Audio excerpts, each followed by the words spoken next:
Hello viewers, आज जिस line को हम लोग फोकस कर रहे हैं ये एक मशहूर ट्रायंगल कहलाता है, मनी ट्रायंगल जिसको कहा जाता है। ये ट्रायंगल जो है अगर आपके हाथ में दिखे तो आप यकीनन जो है बहुत दौलत बनाएंगे ज़िंदगी के किसी भी मोड़ पर।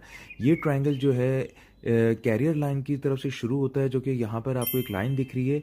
इसका जॉइन होना, साथ में हेड लाइन का जॉइन होना, और इसी के साथ जो है एक लकीर जो है अलग से यहाँ पर बन जाती है। इसको जो है ये कंप्लीट ट्रायंगल बनता है। ज़रूरी नहीं है ये राइट साइड की तरफ बने, या आपके लेफ़्ट साइड की तरफ भी यहाँ से भी बन सकता है, इस तरफ से।